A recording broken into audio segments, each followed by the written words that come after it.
Welcome to our deep dive into the work of Terence McKenna. I've got some fascinating excerpts from one of his lectures here, and it looks like we're in for some pretty thought-provoking ideas. Shamanism, psychedelics, even UFOs. That's quite a mix. Yeah, it is. McKenna was one of a kind, really blended a lot of different disciplines. He was trained as an ethnobotanist, but his interests went way beyond just, classifying plants and things like that. Right.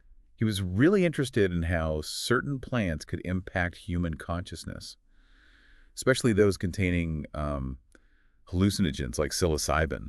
It seems like McKenna was really interested in the idea that the real power of these hallucinogens is in the content of the experience itself, not Yeah. just the behavioral effects, if you know what I mean. Yeah, absolutely. I think that's where he really challenges the way science has traditionally looked at psychedelics. Focusing just on measurable behavior kind of misses the whole point, doesn't it? Mm. I mean, the subjective experience, that internal journey, is what's crucial. For McKenna, those experiences could reveal profound insights and knowledge, not just some temporary shift in perception. He uses this really evocative term abysses to describe these kinds of profound encounters. Yeah. He talks about four main ones: death, the end of history, the psychedelic experience itself, and then like the vastness of space.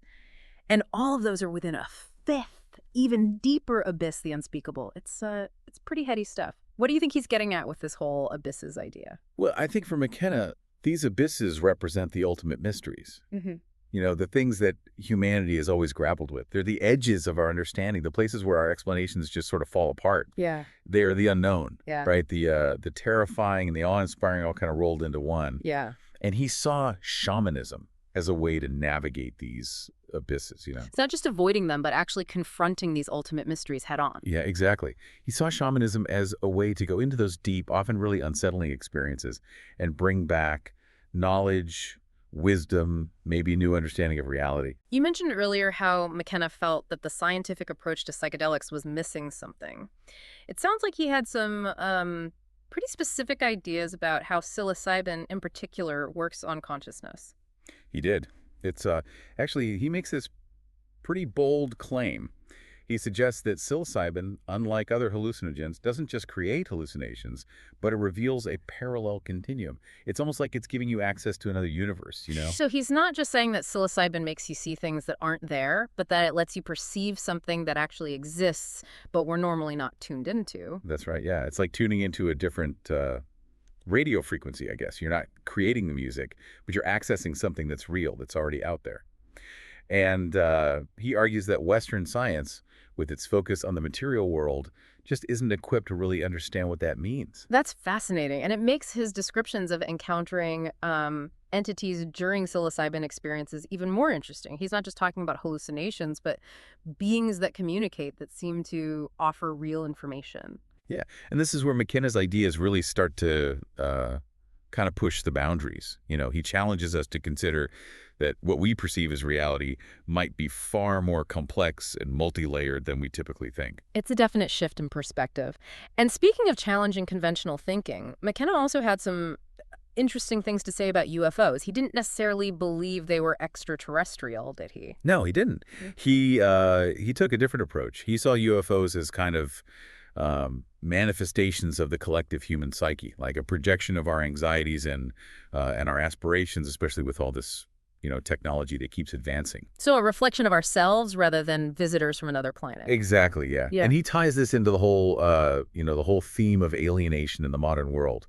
He argues that technology, while it's got its good points, has also created this sense of, I guess you could say, disconnect from nature and even from our own inner selves. And he saw UFOs as a kind of symbolic representation of that alienation. He even compares the impact of UFOs to the emergence of the Christos archetype, this powerful symbol that challenged the worldview and maybe even kind of stopped the progress of science by introducing a miracle that couldn't be explained. That's a pretty bold comparison. It is, yeah. But I think what he's getting at is that certain symbols and ideas Yeah? can really have a profound impact on how we think, on our consciousness. They shake up our understanding of the world and open up all these new possibilities. Right. And he saw both the potential benefits and dangers of that. So while he acknowledged that UFOs could challenge our materialistic worldview, he also warned against just believing blindly. Yeah, I think he was wary of people latching onto easy answers and giving up their ability to think critically. He thought that true understanding requires constant questioning, exploring, being willing to consider lots of different perspectives. So it's not about rejecting the possibility of UFOs outright, but approaching the whole thing with a healthy dose of skepticism and a willingness to explore different interpretations. Exactly. He believed that the real value of these mysteries, whether it's UFOs or any other, unexplained phenomenon, is in the questions they make us ask and the deeper explorations of consciousness they inspire. It sounds like McKenna was really emphasizing the importance of keeping our curiosity alive, not shutting down our ability to question what we think we know. Absolutely. For McKenna, the journey was just as important as the destination. Yeah. He believed that the process of exploration, of challenging those assumptions, of expanding our awareness, that's what ultimately leads to true understanding and growth. And that brings us to another one of those abysses he talked about, death. What was McKenna's take on this ultimate mystery? Well, he had a pretty unique view on death, Yeah. very much informed by, his explorations of shamanism and psychedelics. He believed that the body is basically the placenta of the soul, and that death is a separation of these two things. That's an interesting analogy. So he's not just talking about the physical body stopping, but a deeper separation between the physical and the spiritual. Exactly. He saw death as a transition, a movement from one state of being to another. And he believed that our experiences in this life, especially the ones that, really push us to our limits, can prepare us for that transition. So what did McKenna think happens to the soul after death? He suggested that dreams give us a little glimpse into that, a glimpse into this hyperdimension where the soul exists. A glimpse into the afterlife, you mean? You could think of it that way, yeah. He thought that by becoming familiar with this realm, with the soul itself, while we're still alive, through practices like meditation, dream exploration, even psychedelic experiences, we could make that transition smoother. It sounds like a very different way of thinking about death than what you usually hear in Western culture. It is, definitely. McKenna challenges us to see death not as an ending, but as a transformation, like a continuation of the soul's journey. And he really stresses the importance of preparing for that journey by exploring our inner landscapes, our own consciousness, while we're still here. It's a perspective that really makes you want to look inward. I think that's a great place to pause for now, though. We've covered a lot of ground already. It's interesting how McKenna connects this idea of personal transformation through death to his concept of the end of history. Right. It wasn't just about individual death for him, Okay. It was about the potential end of humanity, as we know it. Yeah. The whole species. That's a pretty heavy concept. Yeah. Was he talking about an actual apocalypse, like the end of the world? Well, he definitely uses that kind of imagery, Mm-hmm. but I think it goes deeper than that. He saw the end of history not just as some, destructive event, Yeah. but as a possible evolutionary leap, a radical transformation of human consciousness. Yeah. He even used the phrase from monkeydom to starshiphood to describe it. Wow. Yeah. So not just an ending, but a transformation into something totally new.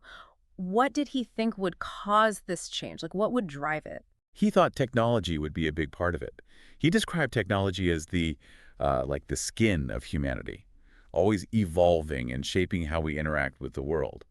But he thought the ultimate goal was the interiorization of technology, a merging of our inner world with the tools we create. Yeah. Could you maybe give an example? I'm not sure I totally get what he means by that. It's a little abstract. Okay, well, think about the internet. It started as a way to share information between computers, right? Yeah. But now it's become like an extension of our minds, a place where we connect, learn, even form our identities. McKenna imagined a future where that goes even further, where technology becomes so intertwined with our consciousness that the lines between the two kind of blur. Okay, I see what you mean. Yeah. So it's not just about, building faster computers or fancier gadgets, but about changing how we relate to technology at a really fundamental level. Exactly. It's about using technology to expand our consciousness, explore new realms of experience and understanding. He even talked about space exploration and space colonies as a sort of dry run for this transformation. That's an interesting connection. What did space colonies have to do with McKenna's ideas about consciousness? Well, he saw space exploration as a a physical expression of humanity's drive to overcome its limitations.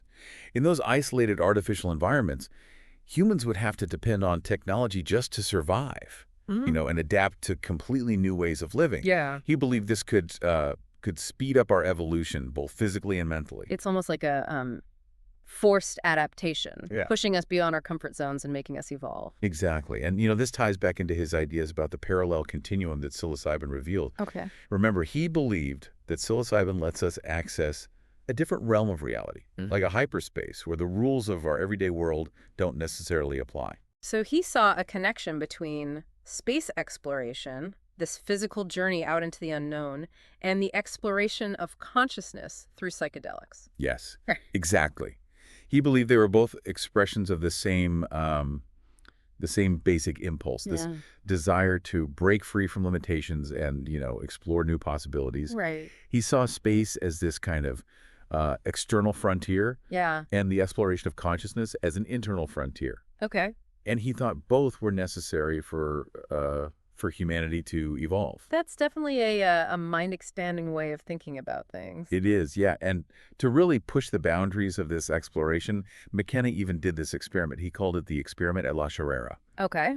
He used harmine, that's a compound found in ayahuasca, Right. sound, to Yeah. try and, short-circuit this whole evolutionary process. Wait, he was trying to speed up human evolution using like psychedelics and sound. That's a whole other level. Yeah. What was he hoping to achieve with this? What was the goal? He imagined some kind of technology that could give continuous stream of information from the overmind, or sometimes he called it the soul's dimension. Wow. Yeah.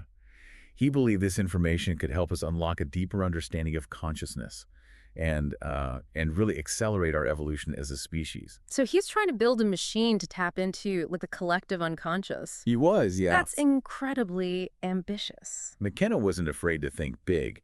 He saw this huge potential in combining those ancient shamanic practices with modern technology, Okay. like a fusion of the mystical and the scientific. It's a really fascinating idea.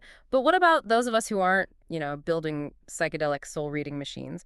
Where do we fit into all this? Well, McKenna had a message for everyone, really, no matter what you believe or what practices you follow.